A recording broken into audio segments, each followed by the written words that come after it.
In the late 7th century BC, as the Iron Age neared its end in the Near East, the formidable Assyrian Empire fell and was supplanted by the Babylonians under King Nabopolassar.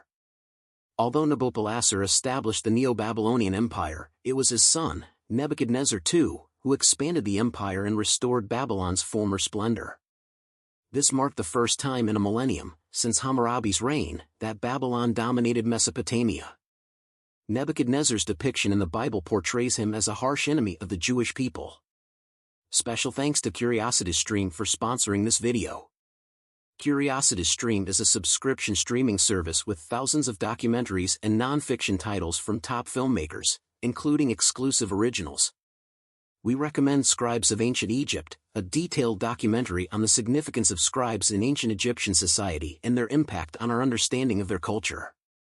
CuriosityStream is ad-free and accessible on TVs, laptops, or mobile devices.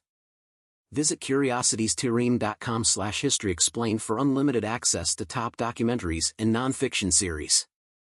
Use promo code HistoryExplained to save 25%, which amounts to $14.99 a year or just $1.25 per month. Click the link below or go to curiositiestereme.com/historyexplained. Nebuchadnezzar II, King Nabopolassar's eldest son, was born in 642 BC, likely named after his grandfather, a governor in Uruk under King Ashurbanipal. His name, from the traditional Akkadian Nabukadur-ur, means "O Nabu, protect my firstborn son." Nabu, the Mesopotamian patron god of scribes, literacy, and wisdom, gained prominence in the first millennium BC as the son of the powerful Babylonian god Marduk. As crown prince of Babylon, Nebuchadnezzar joined his father's campaign to conquer Haran in 609 BC, where the last Assyrian ruler, Ashur-uballit II, had rallied his remaining forces. The Battle of Haran led to the Neo-Assyrian Empire's final defeat. Nebuchadnezzar was then promoted and began commanding troops alongside his father. Together, they led an army into a mountainous region north of Assyria in 607 BC. After his father returned to Babylon, Nebuchadnezzar continued independent operations, serving as commander-in-chief and securing major victories that solidified Babylon's status as the region's new superpower. In 605 BC, Nebuchadnezzar faced the Egyptian pharaoh Necho II at the Battle of Carchemish, decisively defeating the Egyptians. This victory was recorded in several later accounts, such as the Book of Jeremiah and the Book of Kings in the Hebrew Bible.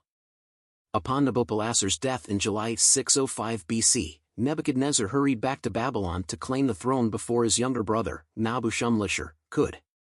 Nabu-shumlishar disappeared from records, leading historians to speculate that he led an unsuccessful revolt resulting in his death.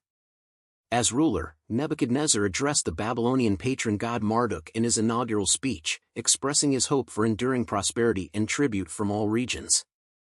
After burying his father, Nebuchadnezzar returned to the front lines in Syria to continue expanding his empire. In 604 BC, he conquered Ashkelon in the Levant, capturing its king, looting its treasures, and leaving it in ruins. Over the next 3 years, states like the Kingdom of Judah submitted to Babylon, and with Greek mercenary assistance, the empire extended into Palestine. Progress halted abruptly in 601 BC when Nebuchadnezzar's attempt to invade Egypt failed, resulting in heavy casualties and a loss of confidence. Vassal states began doubting Babylon's power, calling it a paper tiger, and rebellions erupted. Turning his focus back to the Levant, Nebuchadnezzar led his army into the Syrian desert in 599 BC, attacking and raiding Arabs. A year later, Babylon captured Jerusalem in a campaign against Judah. King Jehoiakim of Judah, expecting Egyptian support, defied Nebuchadnezzar and suffered greatly. Jehoiakim died during the siege, and his uncle Zedekiah was installed as Judah's ruler by Nebuchadnezzar. Further campaigns in the Levant included capturing Tyre, with the Babylonian army devastating the region and seizing control of trade routes across Mesopotamia. Nebuchadnezzar believed in a universal kingship granted by Marduk, continuing his expansionist policy. In 589 BC, Zedekiah of Judah rebelled, leading to Nebuchadnezzar's defining moment, the complete destruction of Jerusalem, including Solomon's temple, ending the kingdom of Judah. About 20,000 Judeans, 25% of Jerusalem's population, were deported to Babylon, a common tactic by the Assyrians.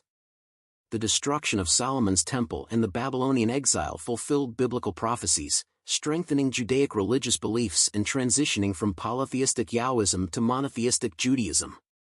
Yahwism's pantheon was led by Yahweh, along with his wife Asherah, and included Baal, Uruk, Mot, and Astarte. The Hebrew Bible refers to Nebuchadnezzar as a destroyer of nations and a mad ruler sent by God to punish the Israelites for their sins. William Blake's 18th-century painting depicts Nebuchadnezzar as a mad king, based on the Book of Daniel's description of him living like a beast. Babylonian sources, however, describe his reign as a golden age, transforming Babylonia into the greatest empire of its time.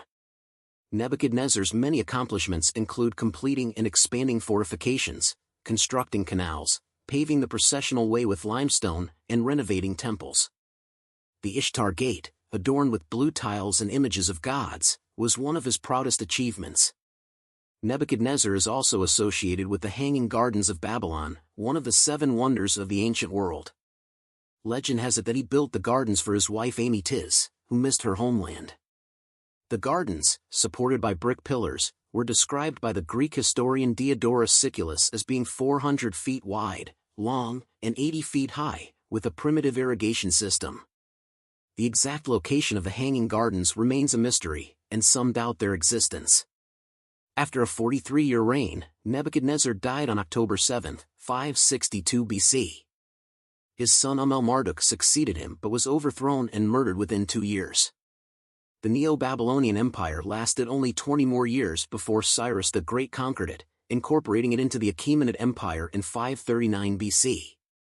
Nebuchadnezzar, the longest reigning king of the Neo-Babylonian Empire, was the most powerful ruler at his death. His military and construction achievements immortalized him as one of the greatest rulers of the ancient world. Please like, comment, subscribe, and click the bell icon for more videos like this. Also, consider supporting us on Patreon to help create new videos. Thank you.